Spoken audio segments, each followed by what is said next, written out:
신명기는 광야 40년 훈련을 거친 출애굽 2세대들에게 모세가 요단 동편에서 38년 전에 1세대들에게 했던 그 율법을, 전했던 그 율법을 다시 말하고 있는 책입니다. 모세 유언장입니다. 이 2세대들은, 1세대들은 광야에서 다 불평하고 원망하다가 약속의 땅, 하나님의 온전한 뜻을 이루지도 못하고 다 죽었어요. 이제 여호수아와 갈렙이 그들을 이끌고 다음 세대들이 이제 약속의 땅을 믿음으로 순종하여 정복하고 들어갈 세대들에게 모세가 준 유언인 거예요. 자, 그러면 이 출애굽기로부터 이 약속의 땅, 이 전체가 어떤 의미인지를 우리가 신약의 예수 그리스도를 통하여 어떻게 우리가 이해할 것인가, 이게 굉장히 중요한 것입니다.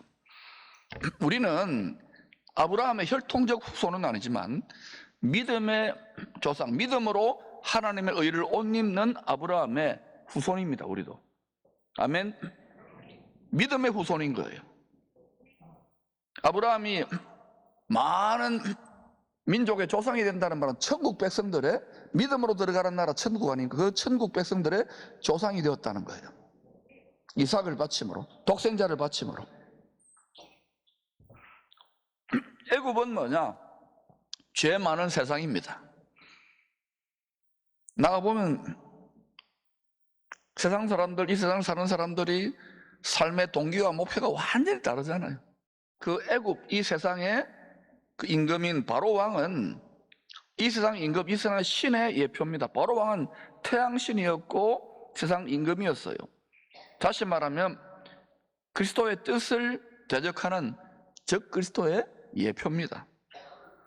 앞으로 분명히 성경대로 그리스도의 뜻을, 하나님의 뜻이죠, 그리스도를 통해서 하늘과 땅을 하나 되게 하는 것, 다스리게 하는 것, 이걸 대적할 자가 반드시 나타납니다. 준비해야 되는 거예요. 약속의 땅은 뭡니까? 가나안은 천국을 의미하는 예표예요. 또 약속의 땅은 뭐냐?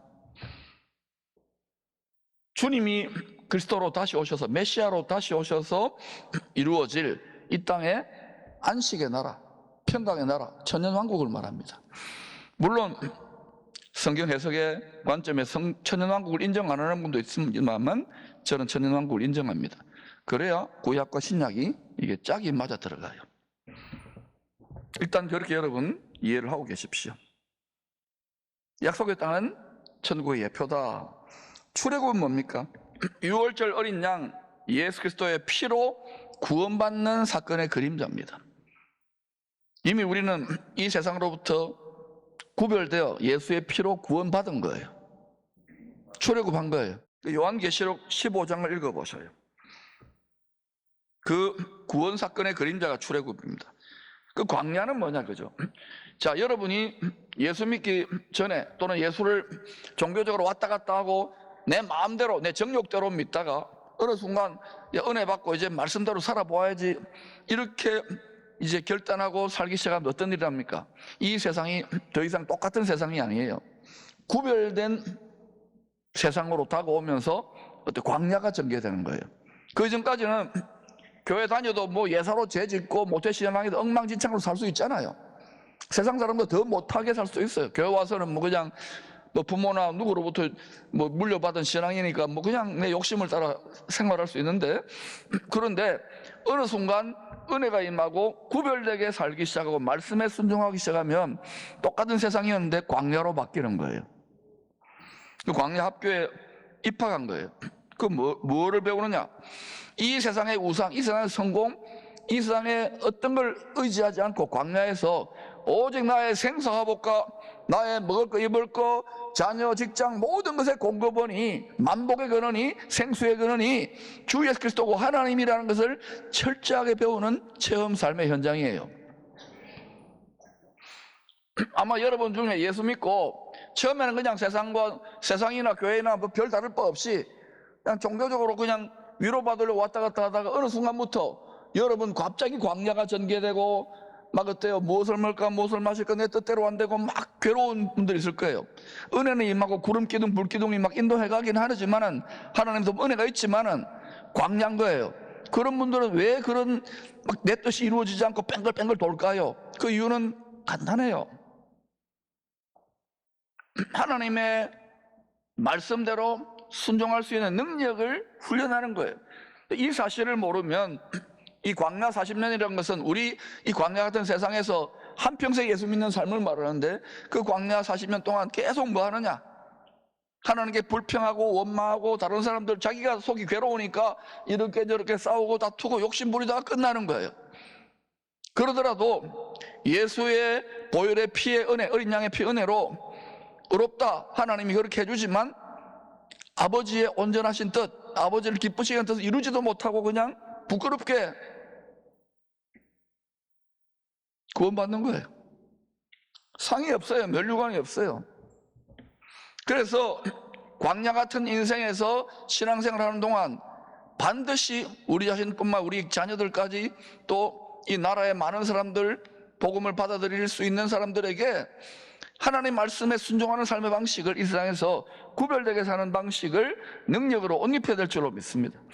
그것을 옷 입고 뿐만 아니라 그걸 통해서 풍요와 하나님의 공급하시는 복을 세상 사람들과 다른 방식 누려서 열방에 이것을 흘려보내야 되는 거예요.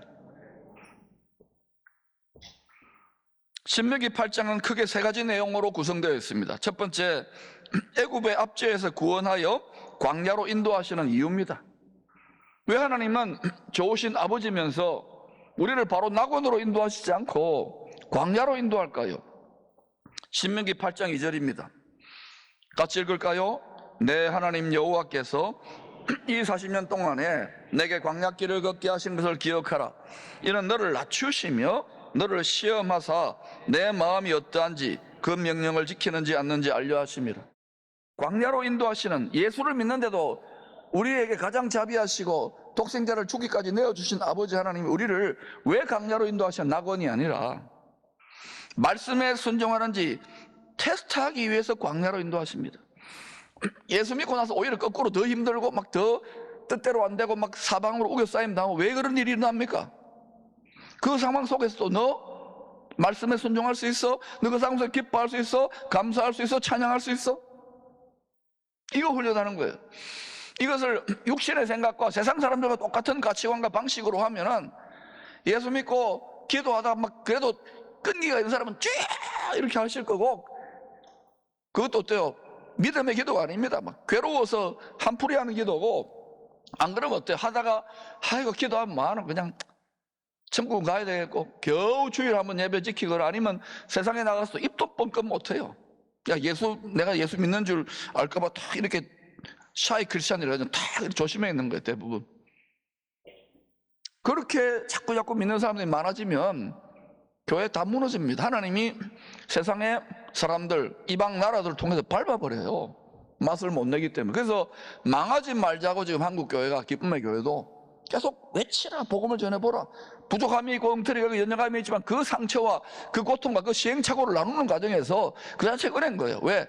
니나 내나 다 피장이 파장이 올시다. 여러분, 자꾸 복음을 따라 살면은요, 포용력이 커집니다. 그릇이 넓어집니다. 여러분이 다 하나님 말씀 순종하지 않잖아요. 그런데도 들려오는 소리들이 아름다운 향기로운 소리도 있지만 답답하고 원통하고 화나는 일들 하나도 없습니다. 전무할게요. 이거 자꾸 좀 그릇이 넓어져. 그러면서 아버지의 마음, 십자가에 나타난 아버지의 사랑을 자꾸 깨닫는 거예요. 그게 성장입니다. 그런데 뭐 또 삐쩍삐쩍 이러면은요, 아직 간장 쫑지만한 그릇이 인색하기 짝이 없는 거예요. 그러니까 여러분, 하나님 우리를 자꾸 연단하시고 깨뜨리는 이유를 알아야 돼요. 왜? 그게 주님은 더 우리 혼이, 우리의 마음과 생각과 의지가 감정이 더 주님을 닮아갈수록 유익이에요. 그래서 말씀에 순종할 수 있는, 달게 순종할 수 있는 능력이 갖추어질 때 광야가 바뀌어 이제는 약속의 땅을 정복해보라고 담대한 믿음을 주시고 자꾸 하나님이 그 능력, 지혜를 자꾸 부여해 주시는 거예요. 그러면 막 기적 같은 일이 일어나고 막 견고한 진들, 막 거인들이 막 무너지는 역사가 일어나는 거예요. 이 세상은 그래요. 그 믿음으로 바라보지 않으면 메뚜기 떼같이 자꾸 위축 되는 거예요. 근데 그래서 새로 우리 자녀들을 위한 시대를 열기 위해서 가나안 땅을 정복하듯이 죄 많은 세상을 말씀의 권능으로 이기는 삶을 훈련해야 된다는 거예요. 두 번째, 약속의 땅을 정복하여 재산을 모으도록 능력 주실 것을 약속합니다. 누가? 제가요? 하나님이.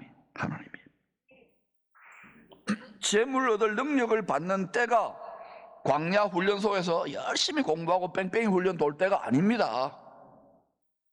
여러분 아직도 불평하고 원망하고 막 하나님 주세요 주면 뭐합니까? 소고기 사 먹지, 더 집 누리고 더 놀러 다니고 더 세상 정력을 위해 살지. 그러면 안 주십니다. 왜 줍니까? 이렇게 많이 줬는데도 또 딴짓하는데 한국교회나 이 세상이. 그래도 끝까지 타협 안 하고 복음 전하는 분들 있잖아요. 그러니까 하나님이 이 민족을 부어주시는 거예요. 여러분이 부어주실 수밖에 없는 그 하나님의 이유와 명분이 되시기를 축원합니다. 남은 자들이 되셔야 돼요. 광야 훈련소를 졸업해서 약속의 땅을 말씀에 순종하여 믿음으로 담대히 밟고 들어갈 때, 정복할 때 하나님이 재물 얻을 능력을 주신다는 것을 기억하시기를 바랍니다. 세 번째, 약속의 땅에서 재산을 모으고 번영할 때 하나님을 잊고 이 세상 우상 신을 섬기면 반드시 멸망할 것을 경고합니다. 이것은 경고하면서 장차 일어날 일에 대한 심판적 예언입니다. 결국 이스라엘은 불순종함으로 약속의 땅에 들어갔잖아요. 하나님의 경고대로 등 따시고 배부르고 좋은 집에 살았어요. 어때요? 안일해지고 미지근해지고 라오디게아처럼 되는 것만이 아니라 오히려 이 세상 성공신 막 잘나고 아이돌같이 되고 막 인기 있고, 교회는 그냥 좀 멀어지는 거예요. 나중에 신앙도 버려버리는 거예요. 이게 인간의 육의 본성입니다. 이게 이스라엘을 대표 단수로 해가지고 열방 모든 민족에게 보여주는 거예요. 너희도 이렇게 될까 조심하라는 거예요. 주님을 남이라 건다면 남에게 대접을 받고자 하는 대로 여러분 주님을 대접하세요. 주님을 대접도 하나도 하지 않으면서 내 마음은 온통 엉뚱한 데 가 있으면서 주님께 대접받겠다고요? 주님이 놀라운 능력으로 막 계속 쏟아붓는 것은 그 성도의 중심이 주님이 부으실만 하기 때문에 주시는 거예요. 저는 이 공동체가 그런 그릇이 되기를 축원합니다. 여러분들이 본이 되셔야 돼요. 결국은 약속의 땅에서 풍요로워졌을 때 이 세상의 바알과 아세라, 번영과 물질과 쾌락의 신에 쩔어가지고 결국은 그들이 또 주님도 겸하여 섬겼던 거예요. 그러다가 멸망당한 거예요. 밟혀버린 거예요. 이런 일이 이스라엘에게만 일어나는 게 아닙니다. 신약 성도들인 우리와 무관하다고 생각하면 큰 착각이에요. 우리도 똑같은 원리로 세상의 빛과 소금이 안 되면 밟혀버립니다. 밟히지 말자고 망하지 말자고 계속해서 눈물로 호소하는 거예요. 바울은 로마서 2장 9절 10절에서 말씀에 불순종하는 악을 행하는 각 사람의 영에는 환난과 공포가 있을 것을 경고했습니다. 선과 악이 뭐냐? 하나님 말씀이 기준이에요. 말씀에 순종하는 것이 선입니다. 그 다음에 반대로 복음에 순종하는 삶, 선을 행하는 각 사람에게는 영광과 존귀와 평강의 복을 그 심령으로부터 먼저 주실 것을 약속합니다. 영혼이 잘 되는 거예요. 여러분이 말씀대로 순종하는 과정에서 깨어지고 부수어지면서도 그걸로만 끝나는 것이 아니라 그걸 통해 하나님의 뜻을 깨닫는 거예요. 주님의 성숙이 있는 거예요. 그때 놀라운 하늘의 지혜와 계시와 기쁨과 능력이 임하는 거예요. 각 사람의 맡은 대로. 할렐루야. 여러분 심령에 영광과 존귀와 평강의 복이 주어지기를 축원합니다. 복음에 순종할 때 일어나는 일이에요. 예수를 믿어 하나님의 자녀가 된 우리들은 말씀에 순종하여 복음 전할 때에, 그런 선을 행할 때에 약속하신 모든 복을 하나님이 약속하셨기 때문에, 약속하시지 않았습니까? 청구할 수 있는 거예요. 우리가 할 것을 하지 않고 무조건 내놔라고요? 그건 아니죠. 계약 위반인 거예요. 특별히 모세는 약속의 땅을 믿음으로 정복할 다음 세대들에게 하나님이 재물 얻을 능력 주시는 이유를 설명합니다. 신명기 8장 18절입니다. 시작. 내 하나님 여호와를 기억하라. 그가 너에게 재물 얻을 능력을 주셨습니다. 이같이 하심은 내 조상들에게 맹세하신 언약을 오늘과 같이 이루려 하심이니라. 조상들에게 맹세하신 언약, 그 말씀을 이루기 위해서 재물 얻을 능력을 주신다는 거예요. 이것을 골수에 새겨놓기를 바랍니다. 이것을 여러분이 터득할 뿐만 아니라 자녀들에게 가르쳐야 돼요. 출애굽 2세대들에게 재물 얻을 능력을 주신 이유가 믿음의 조상 아브라함, 이삭, 야곱의 하나님이잖아요. 조상들에게 주시겠다고 맹세하신 그 언약, 그 언약을, 말씀을 이루기 위해서라는 거예요. 말씀에 순종하여 이 언약을 받은 이스라엘 백성들이 약속의 땅 가나안에 들어갑니다. 거기서 재물 얻을 능력을 받았어요. 재물을 모아서 정착해서 좋은 집 짓고, 사람의 모든 본능 아닙니까? 등 따시고 배부르며 즐겁게 삽니다. 그런데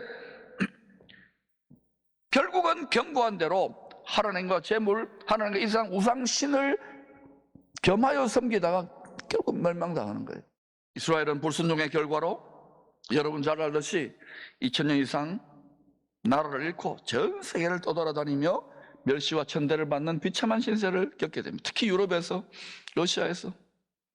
그들의 핍박과 박해가 어디에서 왔는지를 잘 보라고요. 그러다가 마태복음 24장 32절에 무화과 나무 비유를 통하여 주님이 예언한 것처럼 1948년에 기적같이 약속의 땅에 이스라엘이 세워집니다. 그들이 잘해서가 아닙니다. 하나님의 크신 긍휼을 따라 약속하신 말씀을 이루기 위해서 일어난 기적인 거예요. 한 민족이 2000년 동안 다 뿔뿔이 흩어졌는데 어떻게 다시 돌아와서 고토로도 나라를 세웁니까? 앞으로는 남은 자를 전부 다 돌아가게 되어 있습니다. 유대인들 중에서 순수 아브라함 혈통이 아닌 소수의 역사 속에서 편입된 자원 유대인 또는 자칭 유대인들, 아주 소수가 이 모든 것들을 자기들의 세상으로 끌고 가려고 그 가장 정점에 있어요. 문제는 이 엄청난 재물이 조상들에게 맹세한 옛 언약, 이 율법은 뭐냐? 죄인들을 정죄하는 사망의 율법이에요. 이걸 이루기 위해서 사용될 가능성이 높다는 점입니다. 결국은 성경대로 예루살렘의 제3성전이 세워지게 될 것입니다. 왜? 주님도 말씀하셨고 선지자와 사도들이 다 일관되게 말했기 때문입니다. 그런데 이 일을 기어코 이루어낼 핵심 세력이 누구일 것 같습니까? 성전이 세워지게 되면 누가 거기서 경배를 받게 될까요? 그래서 이걸 여러분 지금부터 예의주시하면서 우리 어른들의 당대가 아니라 이 세상이 굉장히 빠른 시간표로 속도로 전개되고 우리 자손들의 시대를 위해서 예비해야 된다는 것입니다. 여러분 부탁입니다. 제발 성경을 좀 읽으세요. 읽고 의문을 가지세요. 그러면 이 안타까움의 의미를 깨닫게 될 거예요. 우리는 신명기 8장 18절에 조상들에게 맹세하신 이 언약이 예수 그리스도의 천국 복음인 것을 믿습니다. 예수 그리스도를 통해서 이루어지는, 다른 그리스도로 이루어지는 게 아닙니다. 그러므로 우리는 오실 예수 그리스도 복음의 새 언약을 이루기 위해서 재물 얻을 능력을 구할 수 있기를 바랍니다. 하나님의 말씀이 재물 얻을 능력을 주시는데 내 약속을 이루기 위해서다. 복음을 이루기 위해서다. 복음을 전하기 위해서라 그러면 우리가 더 적극적으로 구할 때 하나님이 도우신다는 신념과 믿음을 가지시기를 축원합니다. 만복의 근원, 샘 근원이신 주님을 늘 가까이 하는 삶을 사는 성도들에게는 전능하신 주님이 약속대로 반드시 광야에 물을, 사막에 강들을 내어서 마시게 할 것입니다. 죽지 않는다는 거예요. 풍요케 할 것이라는 거예요. 끓이지 않고 솟는 샘물 같은 공급이 있을 것입니다. 이 신념을 가질 때 여러분이 자녀들을 양육하고 공부할 때, 생업 현장에서 비즈니스하고 직장 생활할 때, 이때 하나님께 청구할 만한 명분인 그릇이 있는 거예요. 그냥 하나님 그런 거 저런 거 다 제껴놓고 그냥 내 잘 먹고 잘 살고 우선 줘보세요. 그럼 내가 할게요. 줘봐가지고 한 사람은 한 명도 못 받습니다. 훈련이 되어지기를 축원합니다. 여러분의 인생관과 세계관과 물질관, 자녀 양육관을 다 바꾸셔야 돼요. 이사야 58장 11절입니다. 주의 약속입니다. 같이 읽겠습니다. 시작. 여호와가 너를 항상 인도하여 메마른 곳에서도 내 영혼을 만족하게 하며 내 뼈를 견고하게 하리니 너는 물된 동산 같겠고 물이 끊어지지 않는 샘 같을 것이라. 여러분 오실 예수 그리스도를 통해서 성취될 새 언약의 복음을 전하기 위하여 재물로 얻을 능력, 하나님의 공급을 구하시기를 축원합니다. 이것은 적극적으로 구하셔도 돼요. 그리할 때 하나님의 영이 생명샘 물이 우리를 항상 인도하여 복음의 사명을 감당할 수 있도록 모든 것을 그리스도 예수 안에 있는 영광 가운데 그 모든 것을 채워주시는 은총을 여러분 모두가, 여러분의 자손들이, 거룩한 나라 대한민국의 한국교회들이 다 누릴 수 있기를 축복합니다.